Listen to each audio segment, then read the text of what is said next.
Boa noite. Sejam todos bem-vindos à Casa de Jesus, a nossa casa. Alguém novo aqui pela primeira vez vindo aqui? Ô, Lígia, você já é patrimônio histórico da casa. Qual o seu nome, querida? Maria Tereza. Maria Tereza, seja muito bem-vinda, Maria Tereza. Mais alguém encarnado? Não? Então, todos bem-vindos, bem-vindos aos nossos amigos das redes sociais. Muito simples, esqueço de nada. O meu amigo pediu e eu vou falar, porque a Maridade Humana coçou aqui. Feliz Dia das Mulheres para nós! Eu estou encarnada, sou muito imperfeita, então eu ainda gosto de ser parabenizada, né? Muito bem. Como é de costume, nós vamos cantar 2 músicas para a harmonização do nosso ambiente. Depois, quem tivesse curiosidade, procura no Google, nas pesquisas, a influência da música no equilíbrio em nossas vidas. É fantástico, é por isso que a nossa casa adota esse sistema da música para harmonizar, tá bom? Vamos lá, meu amigo Hugo. Quem souber a letra, pode cantar, tá? Tá bom?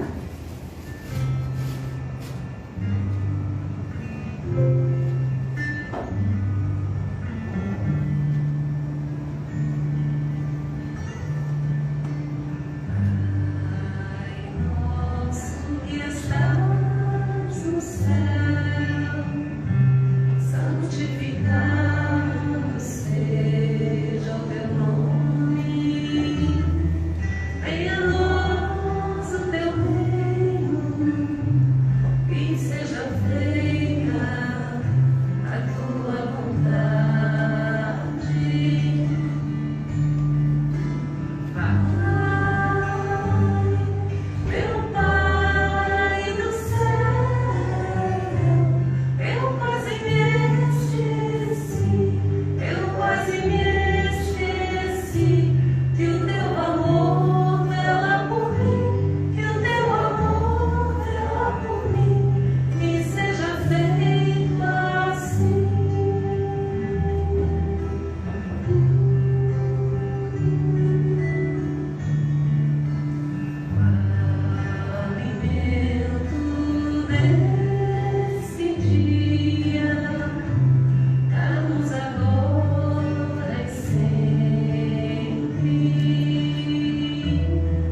que tive,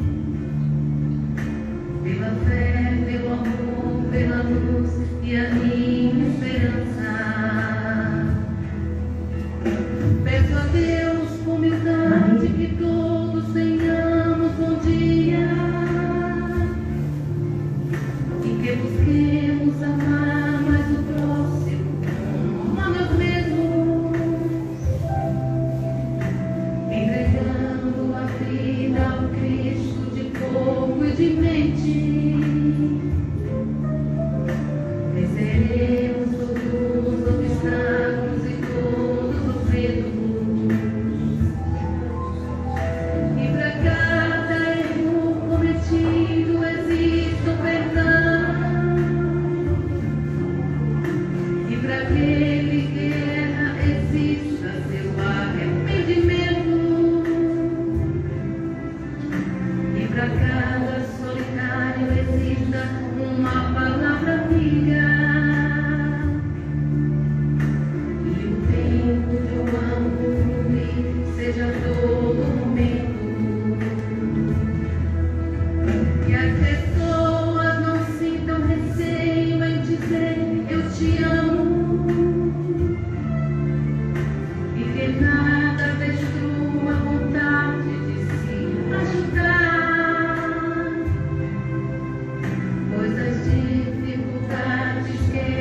antes de nós continuarmos, um lembretezinho para desligar os celulares ou colocar numa call ou avião mesmo, de forma que eu tenho certeza que Deus irá se comunicar conosco, mas não será pelo celular, não. Então, vamos desligar. Tá bom? Agora eu vou convidar o nosso companheiro Arthur Linone Bravo, jovem da mocidade, para fazer a leitura da nossa página. Olha que honra.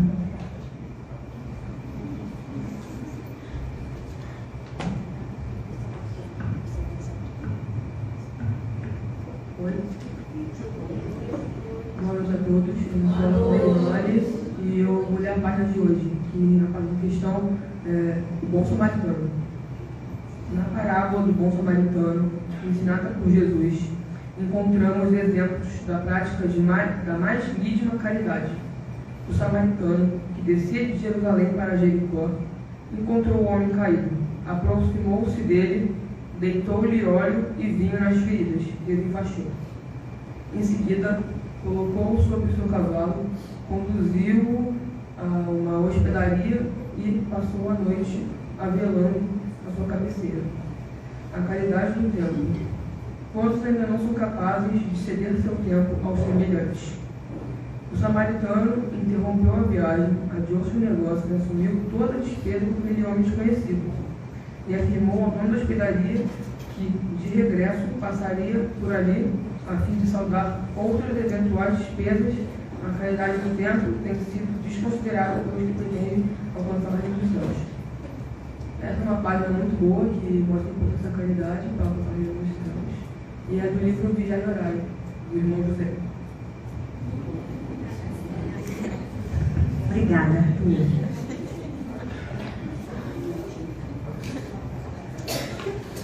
Aproveitando então as palavras do Arthur sobre a caridade, vamos elevar os nossos pensamentos ao Mestre Jesus, aos mentores desta casa.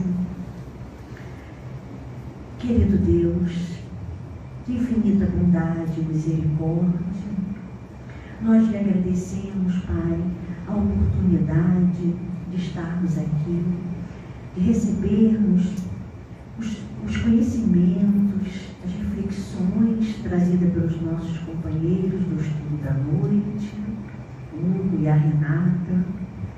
Agradecemos, Pai, a oportunidade de receber essa energia contagiante aqui nesta casa de oração. Agradecemos também, Pai, pela oportunidade de colocarmos como foco, assim como a página nos relembra, a caridade como salvação. Que não percamos nenhuma oportunidade de sermos úteis, de praticarmos a caridade. Pedimos ao Pai que intua, que proteja, que oriente, que esteja presente em todos os momentos do estudo dos nossos companheiros que prepararam com muito amor, com muito carinho, para assim entrar em nossos corações, em nossas mentes e nas nossas mãos, para que possamos praticar com atos e com ações. Abençoe, Pai, o nosso estudo da noite e os trabalhos que vêm a seguir.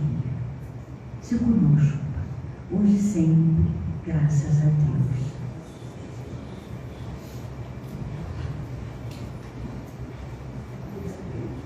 Fora da caridade não há salvação. Quem que eu começo? Chamando Renata. Seja bem-vinda.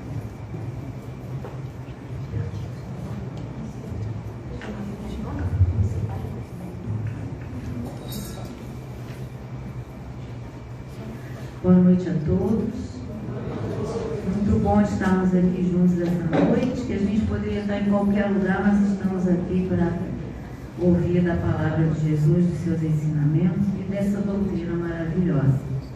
Eu estava falando com o Hugo que a música já é palestra, a gente pode ir embora e ficar ouvindo a música, porque contém tudo ali na música que a gente vai falar hoje. E aí, para preparar esse estudo, eu fiquei olhando para o título, Fora da Caridade não há salvação. Eu fiquei olhando, eu falei, que salvação é essa? O que significa essa salvação para nós? Então, antes de eu entrar na caridade, nós vamos entrar na salvação e a definição de salvação que Jesus nos trouxe e que a doutrina também nos traz. Porque às vezes a gente faz, né, uma dimensão do que é a salvação, mas é o que nós trazemos, o que nós pensamos. Mas vamos ver o que a doutrina nos traz sobre a salvação. No livro No Mundo Maior, de André Luiz, Psicografia de Francisco Cândido Xavier, ele nos diz lá no livro que a salvação é o contínuo trabalho de renovação e aprimoramento. E é isso que a gente aprende quando a gente estuda a doutrina, né, a codificação, que é esse trabalho de transformação que a gente usa muito como a reforma íntima, né? Então, André Luiz vem dizendo isso, é o trabalho de renovação e de aprimoramento. E aí, Emmanuel, no Consolador, também psicografia de Francisco Cândido Xavier, na questão 225, ele nos diz assim: segundo ele, a salvação da alma deve ser entendida como auto-iluminação, a caminho das mais elevadas realizações, ou seja, o próprio ser se ilumina. Então a gente entende ali que o trabalho é nosso, que depende de nós, essa auto-iluminação e essa salvação.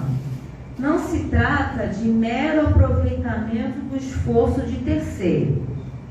Então, a nossa salvação, a nossa auto-iluminação não depende de ninguém, somente de nós. E ninguém pode fazer esse trabalho por nós. E Emmanuel afirma que o Evangelho é o roteiro, a ascensão de todos os espíritos. E isso é universal. Isso é em todos os planetas, no universo, em todos os órbitos, é isso. O Evangelho é o roteiro, a ascensão de todos os espíritos, encarnados e desencarnados. Da vivência do Evangelho decorre da luz espiritual. Conclui-se que a salvação é o resultado de um trabalhoso processo de autoiluminação. E é muito trabalhoso mesmo. Eu vou agora, eu quero me autoiluminar, eu quero me espiritualizar. É de um dia para a noite? Não. Da noite para o dia? Não.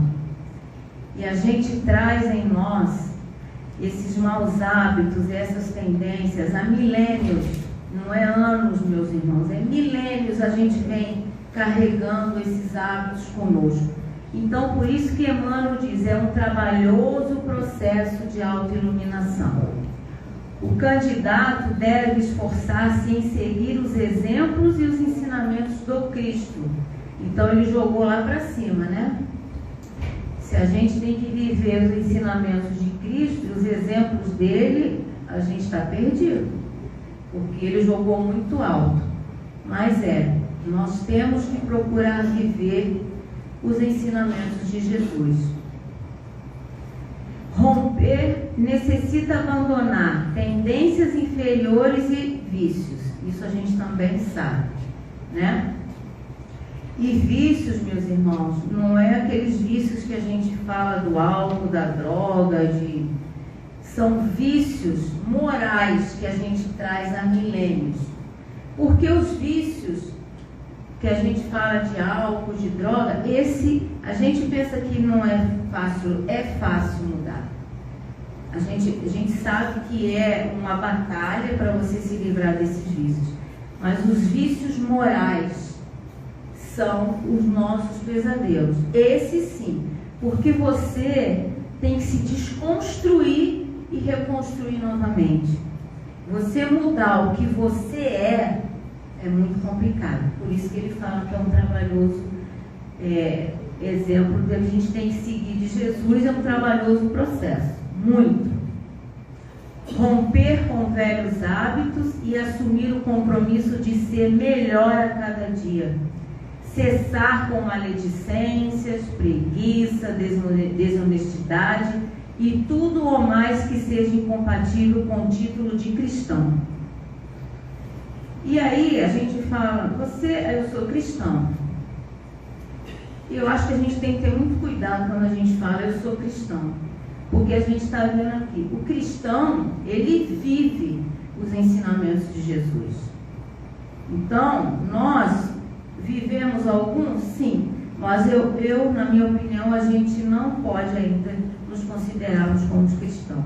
Só seremos cristãos no dia que nós estivermos verdadeiramente vivendo os ensinamentos de Jesus. A salvação é um compromisso que o homem assume com a sua consciência. É uma questão de maturidade, de assumir a responsabilidade pela própria existência imortal. E quando ele fala de assumir, o homem assumir com a sua consciência, por quê? É na nossa consciência que a gente traz as leis divinas. É na nossa consciência que está o certo e errado. Nós já reencarnamos com isso. Só que, infelizmente, por conta dessas más tendências, desses maus hábitos, a gente deixa aquilo latente e a gente não acessa. Mas quem está tentando, como nós estamos aqui, que a gente podia estar em qualquer outro lugar, mas nós estamos aqui, a gente está tentando ser um cristão, e hoje eu tenho certeza, quando a gente faz algo que vai de contra a lei de Deus, a nossa consciência já se acusa. A gente pode até fazer, mas depois a gente vai estar, eu não deveria ter feito isso, eu não deveria ter falado isso. Eu tenho certeza que todos aqui já estão nesse nível. E essa maturidade é uma maturidade espiritual que nós não temos. Para a espiritualidade, nós somos crianças. Criança e onça, crianças. Né? Porque a gente traz toda aquela primitividade em alguns momentos, né, do nosso dia a dia ou da nossa vida, e para eles nós somos crianças espirituais. Mas vamos passar para a maturidade, para a adolescência. No planeta de regeneração nós seremos adolescentes.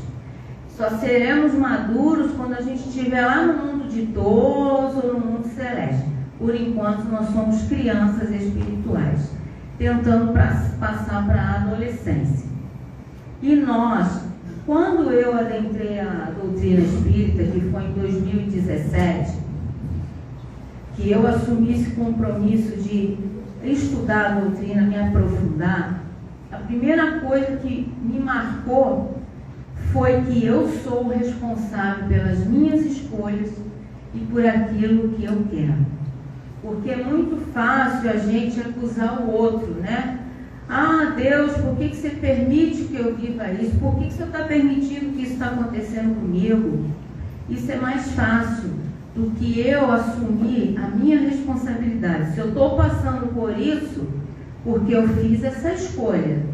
Eu plantei, agora eu vou colher as consequências. E quando a gente internaliza isso, que nós somos responsáveis, e a gente começa a ter mais cuidado nas nossas escolhas. Porque a gente sabe que o plantio é opcional, mas a colheita é obrigatória. E a conta chega para todo mundo. Não independente, é para todo mundo. Não há milagres e nem solução fácil. Um não faz o trabalho árduo pelo outro. E eu fiquei pensando nesse não. O que é esse não? Um não faz o trabalho árduo pelo outro. Porque tem gente que ele vive na dependência emocional, né? Ele depende da opinião do outro, ele depende de tudo que o outro vai falar para ele. E esse não que a gente fala para essa pessoa ajuda ele muito, porque aí ele vai ter que se movimentar, porque esse trabalho da evolução é um movimento contínuo, e a pessoa que vive na dependência, ela não consegue evoluir, e ela não evolui, você não pode fazer ela evoluir. Então esse não é um não de amor, porque você vai ajudar essa pessoa a sair do lugar da inércia, da paralisação e se movimentar. A redenção é o resultado de muito esforço e disciplina. Não é à toa que Emmanuel falou para Chico, quando ele ia começar a trabalhar com Chico, que ele tinha 3 instruções para o Chico: disciplina, disciplina e disciplina. 3 vezes. Então, é muito importante essa disciplina na nossa vida, enquanto encarnados, na nossa vida diária. Nós temos que viver com disciplina, e espiritualmente também não é diferente. No mundo espiritual também se vive é mais com disciplina lá do que aqui. Lá é muita disciplina. E surge redimido quando está pronto para a vivência da mais pura fraternidade. Essa mais pura fraternidade nós vamos viver quando nós já estivermos na maturidade espiritual. Quando realmente internalizar a ideia de que deve tratar o próximo como gostaria de ser tratado, quando não mais se permitir baixezas e deslealdades, quando a dor do próximo toca fundo em seu coração, ao redimir-se, o espírito se liberta do mal. E esse mal é um mal, não é esse mal que a gente vê aqui, é um mal moral, que é o pior mal que existe. Então, quando a gente se redime e a gente vive isso, o nosso espírito se liberta. E a gente estava falando isso hoje no estudo de André Luiz, que a gente faz sexta-feira, que quanto mais a gente evolui, mais a gente se liberta. Então, os espíritos superiores, eles vão onde querem, como o vento, eles sopram para onde querem, porque eles têm total liberdade, porque eles já se depuraram. Nós, infelizmente, ainda estamos muito arraigados à matéria, nós não temos liberdade. Quando a gente desencarna, a gente não pode ir para onde quer, a gente pode ir para onde tem que ir, a gente não tem escolha.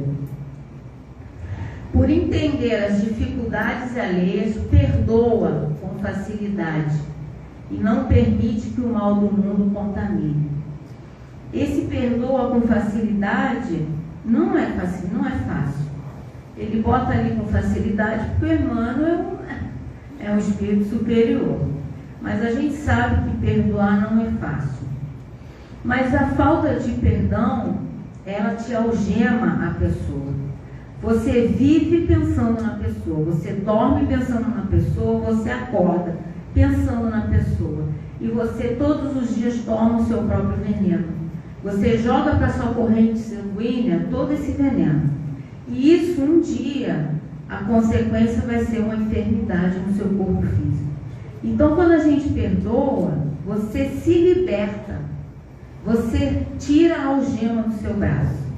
Mesmo que você peça perdão a pessoa, ela não te perdoa, você fez o seu papel. Você se libertou. Ah, perdoar é esquecer. Não, não é esquecer. Perdoar é quando aquilo não dói mais em você. Quando você lembra, você não sente mais nada, não sente raiva, nem mágoa, nem nada. Então você se libertou. Você tirou a algema de você. Se a pessoa quiser ficar com a algema, ela fica com as duas. Você tirou de você. Por saber o quão difícil e trabalhoso é purificar-se, tornar-se indulgente com as imperfeições alheias. E esse indulgente ali é ser tolerante. Muitas vezes é muito difícil ser tolerante. A paciência é uma virtude e a tolerância mais ainda. E a gente hoje está vivendo num mundo de falta de tolerância e de paciência, né? Mas se a gente quiser se espiritualizar e viver os exemplos de Jesus, a gente tem que trabalhar a paciência e a tolerância, e é todos os dias, né? É aquele exercício diário. Aí bota uma água na boca, né? Se quiser falar, não fala. Bota água na boca, mas não engole, deixa água lá na boca. Principalmente com os maridos, né? Vamos lá. E faz todo o bem possível, pois sente intensa compaixão pelo semelhante. Tal estado d'alma liberta o espírito dos círculos do sofrimento e o habilita às vivências sublimes em mundos depurados. Gente, é isso que nos espera. Nós fomos criados para a perfeição, para a felicidade suprema. E é isso que nos aguarda nesses mundos depurados. Mas isso, a cada reencarnação, a gente tem que fazer esse exercício de ir se lapidando, né, a cada. Esse é o significado da salvação. Então, quando você vê aquela palavrinha, fora da caridade não há salvação, olha o que tem por dentro dessa palavrinha salvação. É muito profundo. Salvar-se é compreender a lei divina e alinhar-se a ela. Como eu falei, a lei divina está na nossa consciência. Vocês querendo ou não, ela está aí. Se vocês acessam ou não, a gente acessa ou não, aí outros que mas ela está aí. Alinhar-se à lei significa evolução e felicidade, que é a salvação, e a salvação é caridade e humildade. Transgredi-la significa estagnação e sofrimento. O espírito, ele não retrograda nunca. O que você evoluiu, mas você pode estagnar e atrasar em muito a sua evolução. E a espiritualidade, em várias obras, eles falam, toda vez que você transgride a lei de Deus, ela te causa sofrimento, e muito. E aí, transgredi-la é a perdição. O que é essa perdição? É as chagas do mundo, o orgulho e o egoísmo. Esse é um mal moral, um dos piores que a gente pode ter, e nós temos esse orgulho e esse egoísmo. Eu não tenho que ter orgulho nenhum? Não. Você tem que ter orgulho de você quando você conquista alguma coisa, uma faculdade, uma casa que você tanto sonhou em ter. Isso é um orgulho saudável. Agora, quando ele sai do equilíbrio e você passa a achar que você é melhor que o outro, aí esse é o mal. E o egoísmo, mesma coisa, tem todos aqueles filhinhos por detrás deles. E aí o conceito de caridade. Quando nós aqui pensamos em caridade, a primeira coisa que a gente pensa em ajudar o próximo, em ajudar o outro. É a primeira coisa que a gente pensa, é em ajudar alguém materialmente. Mas isso é também, mas ela é muito mais profunda do que só ajudar alguém materialmente. E aí, em Recordações da Mediunidade de Ivone Amaral Pereira, ela diz assim: é o próprio amor de Deus irradiando virtude sobre nós, suas criaturas, inspirando-nos a prática do bem. O próprio Deus, nosso Criador, nos inspira a prática do bem, a prática da caridade. E o amor, a caridade é amor também, mas ele é um amor que tem que ter atitude, não só ficar no sentimento. E quando a gente transforma esse amor em atitude, ele se torna caridade. E no Evangelho segundo o Espiritismo, no Livro dos Espíritos, no capítulo 11, Kardec, é o terceiro livro do Livro dos Espíritos, ele enumera várias leis.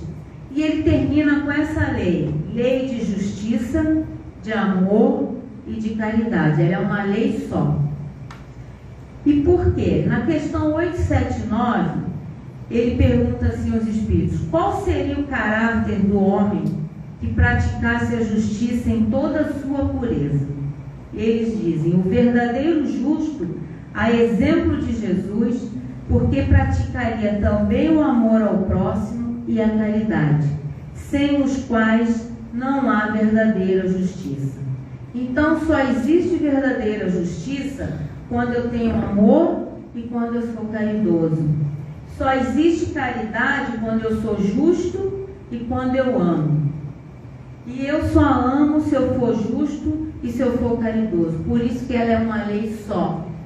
Lei de justiça, de amor e de caridade, porque elas se complementam. Na 886, ele pergunta: qual é o verdadeiro sentido da palavra caridade, como a entendia Jesus? Benevolência para com todos, indulgência para com as imperfeições alheias, perdão das ofensas. O amor e a caridade são o complemento da lei de justiça. Então a caridade não é só amor, ela também é justiça. Tá? E o que é a vivência da caridade?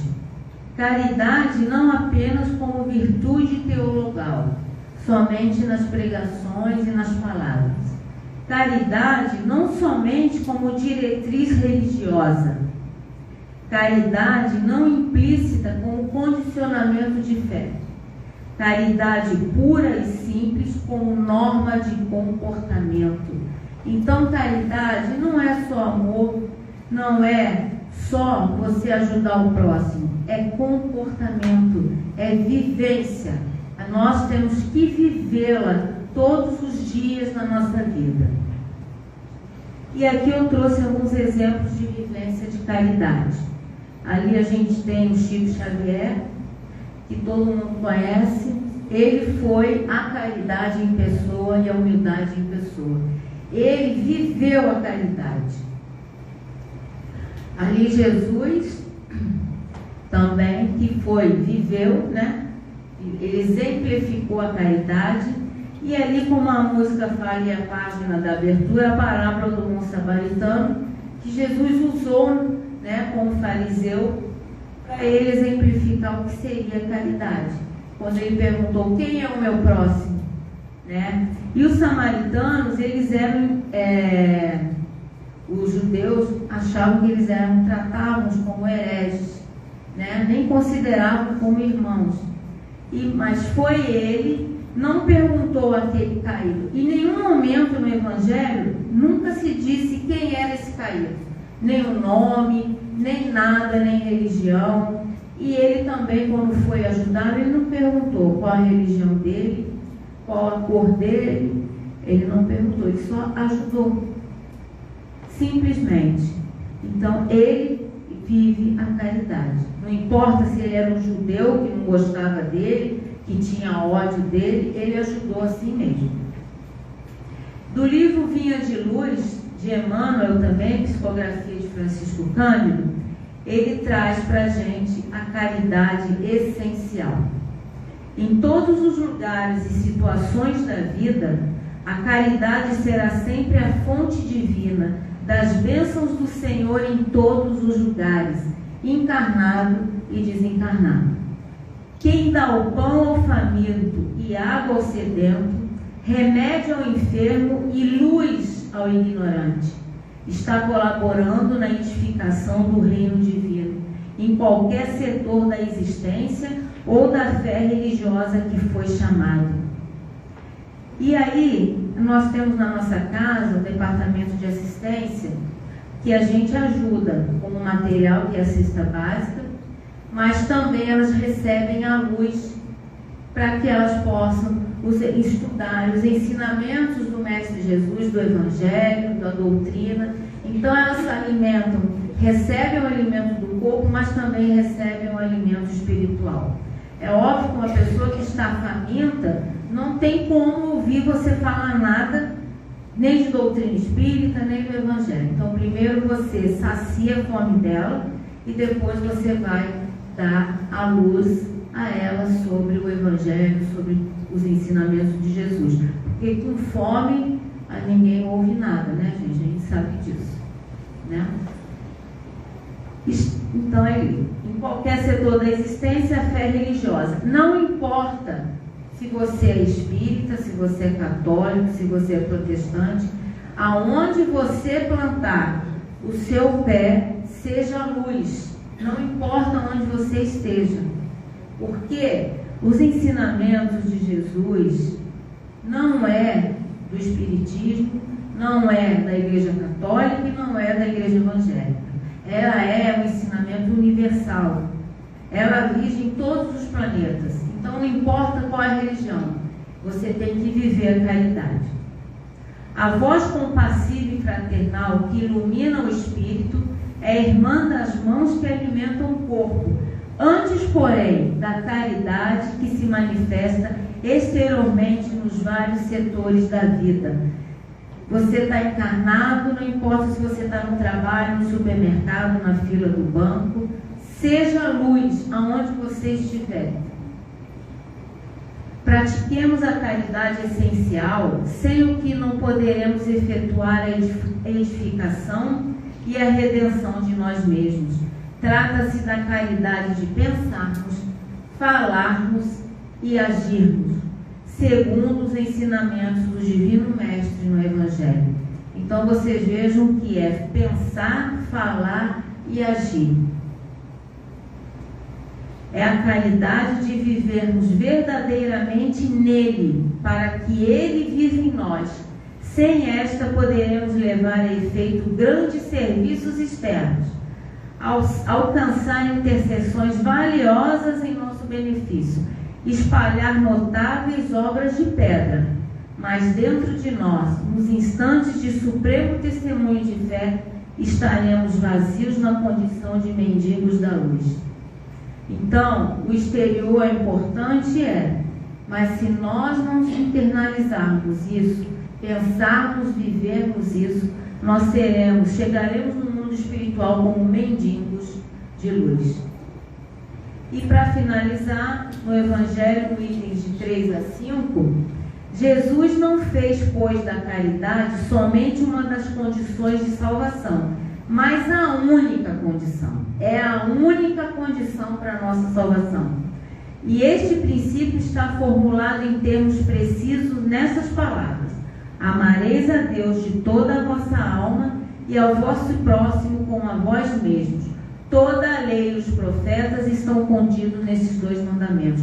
Quando ele fala toda a lei e o profeta, porque era uma lei universal, é de todos os tempos, de todas as épocas, ela não muda. E para que não haja mais equívoco sobre a interpretação do amor de Deus e do próximo, ajunta: e eis o 2º mandamento, que é semelhante ao primeiro. Quer dizer que não se pode verdadeiramente amar a Deus sem amar ao próximo, e nem amar ao próximo sem amar a Deus. Portanto, tudo que se faz contra o próximo se faz contra Deus. Todos os deveres do homem se encontram resumidos nesta máxima: fora da caridade não há salvação. E eu encerro a minha parte, que foi só uma introdução, e agora o meu colega Hugo vai se aprofundar mais um pouco. Obrigada, gente, pela paciência de vocês.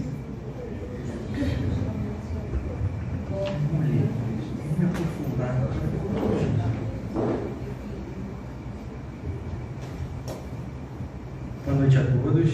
Boa noite. Boa noite a todos. Boa noite. E agora? Bom, dando continuidade ao estudo, vou falar um pouquinho dos itens 6 ao 10, e a gente já começa falando sobre a necessidade da caridade segundo Paulo.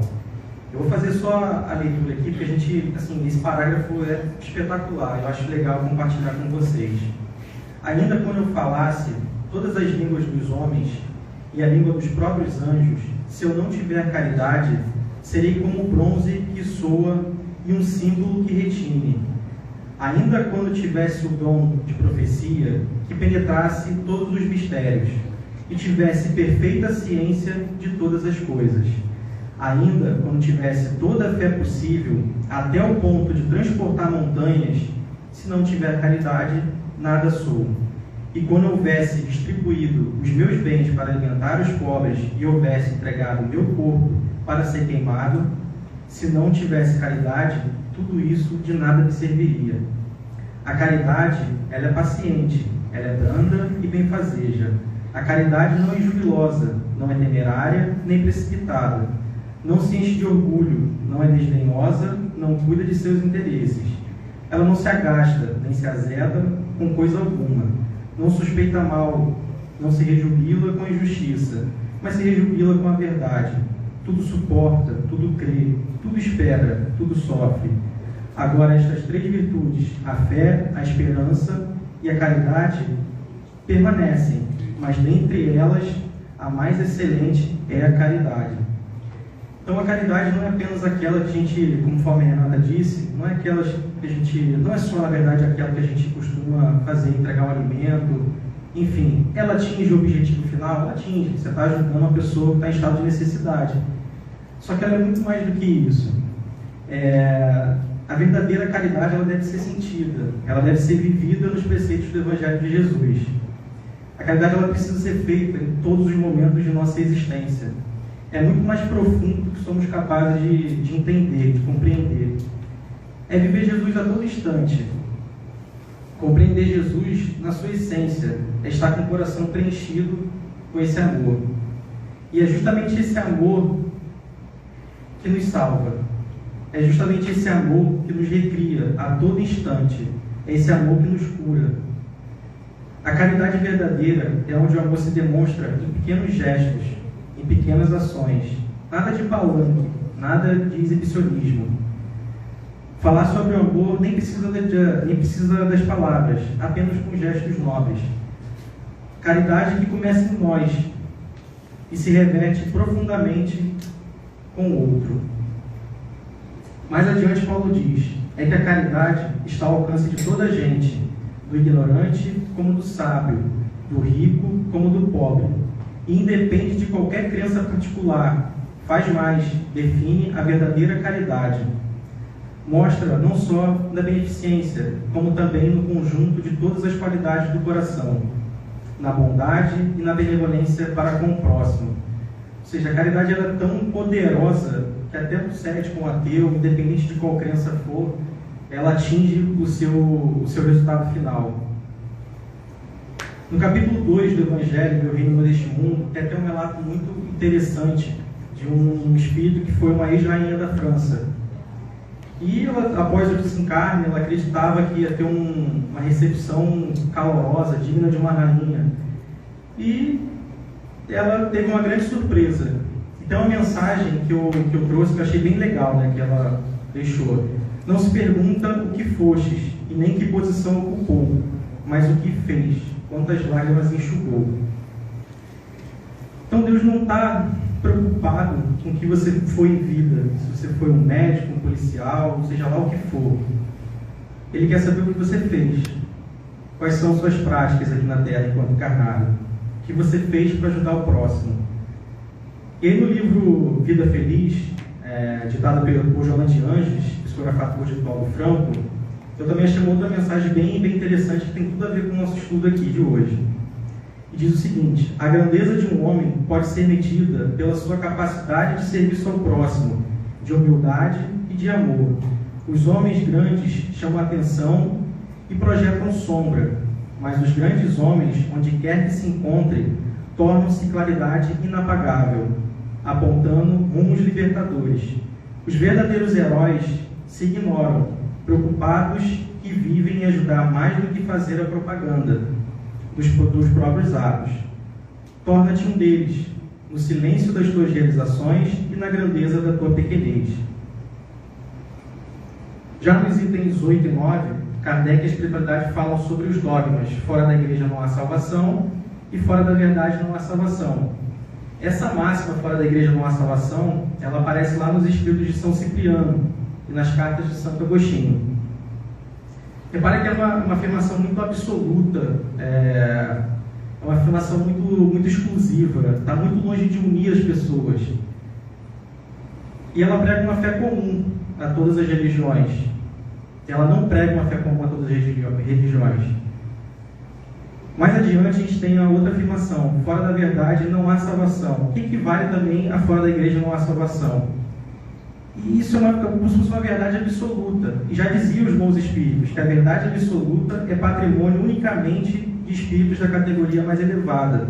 E a humanidade terrena não poderia pretender possuí-la, porque não é lhe dado saber tudo. Nós somente podemos aspirar a uma verdade relativa e é proporcionada ao nosso adiantamento.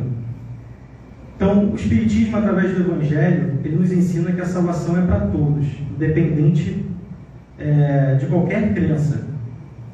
E Chico tem um comentário bem interessante, que ele foi muito feliz nessa fala, que ele diz: se Allan Kardec tivesse escrito que fora do Espiritismo não há salvação, eu teria ido por outro caminho. Graças a Deus ele escreveu: fora da caridade, ou seja, fora do amor, não há salvação.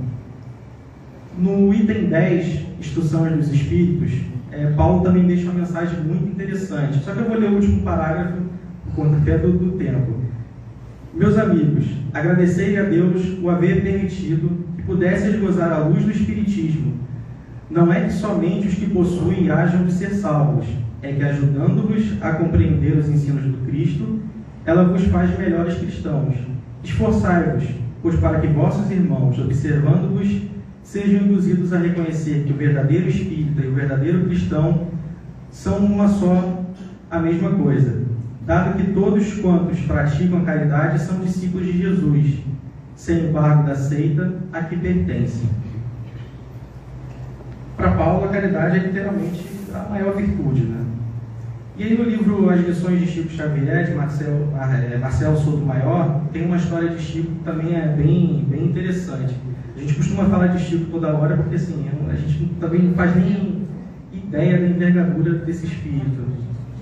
E assim, é um passado muito recente, né? Até pouco tempo atrás ele estava aqui entre nós, então marca muito. E aí Chico deixava escapar um trocadilho, onde ele dizia: pá, pessoal, pá. Ninguém entendia. Pelo fato de ele estar um pouquinho debilitado, um pouco doente, as pessoas acreditavam que ele estivesse falando paz, pessoal, paz. E aí ele via aquele monte de pessoas aguardando na fila do passe, e ele dizia pá, pessoal, e as pessoas próximas questionavam: mas como assim, Chico? Pá? O que é isso? Aí ele dizia que a maioria dessas pessoas não precisavam de passe. Na verdade precisavam, mas não com essa frequência toda, não com aquela quantidade. Elas precisavam de pá, ou seja, elas precisavam de trabalho. Porque Chico acreditava que o trabalho na caridade era o remédio de todos os males. Então, se você tinha alguma dificuldade, alguma dor na sua vida, o trabalho ele ajudava a suportar. E aí, quando a gente fala no trabalho, no âmbito da caridade, a gente pensa logo em grandes feitos, em grandes atividades. E Deus também não está preocupado com a complexidade dessa atividade. Ele está preocupado não, né? Ele espera que a gente realize essa atividade com amor, com dedicação. E lá no livro Justiça Divina, no capítulo Tarefas Humildes, tem um texto também que é bem interessante. É indispensável que o espírito aprenda a ser grande nas tarefas humildes, para que saiba ser humilde nas grandes tarefas. Na relatividade dos conceitos humanos, ninguém na Terra pode ser bom para todos. Contudo, ninguém existe que não possa iniciar-se desde já na virtude, sendo bom para alguém. Então, assim, para se fazer o bem, requer vontade, requer ação, requer dedicação. Agora, muitas vezes, para se fazer o mal, basta ficar na inércia, não fazer nada, não se preocupar com nada. Bom, finalizando o estudo, a gente gostaria só de deixar um pequeno vídeo que mostra a essência da verdadeira caridade, que independe de crença, que independe de qualquer tipo de dogma.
ได้โลกที่สวยงามกว่าเดิม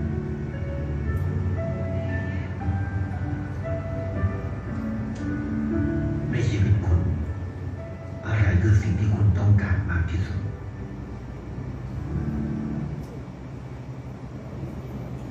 É isso, pessoal. Boa noite e pai para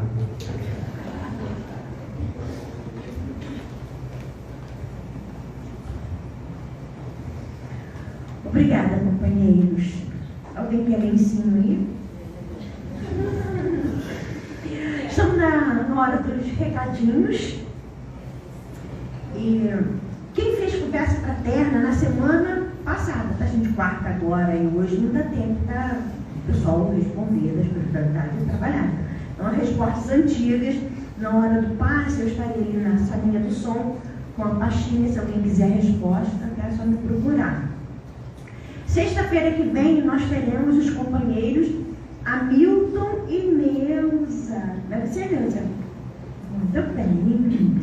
Falando do livro Jesus e Dualidades, Jesus e Decisão. É isso? Decisão de praticar a caridade, para a gente aqui. Bem, eu hoje cheguei mais cedo e recolhi as garrafinhas de água de vocês. Não tem essa necessidade de colocarmos lá no início, porque a espiritualidade está presente, na hora de tomar o passe e frutificar a água. Mas eu acho bem interessante quando Lenivaldo vai frutificando a água e frutifica a nossa toda, né, Lenivaldo? Então, por isso que eu recolhi. Eu gostaria até que vocês colocassem os nomezinhos de vocês para não trocar, né? Vai que a espiritualidade coloca cura para mim e a Renata que recebe, né? Então, para evitar essa troca, a gente gostaria que vocês colocassem os nomezinhos. Se nós soubéssemos o benefício da água frutificada, acho que nós compraríamos a todas as águas daquela lojinha ali do lado, ou de qualquer lugar, né? Muito bem. Quem gostaria de se aperfeiçoar um pouquinho mais, aproveitando esta encarnação, o momento é agora. Nós temos vários cursos aqui na casa, praticamente quase todos os dias. Então é só procurar a companheira Renata, esta que fez o estudo da noite, fazer a sua inscrição, 1 horinha só por semana e sai daqui formado, especializado. Depois tem que praticar, né? Não adianta só estudar, não, ok? Então, meus irmãos, agora nós teremos o passe. São 12 pessoas, a companheira Luciana irá conduzi-los. Pode esperar sentadinhos em seus lugares. Se tiver prioridade, é só falar com ela. Bom, vamos para a nossa. Nós temos Lenivaldo como dirigente, Adolfo, Eliana, Maria Aparecida e Nazaré no passe, tá? São os nossos companheiros da noite de hoje. Vamos agora à nossa prece final.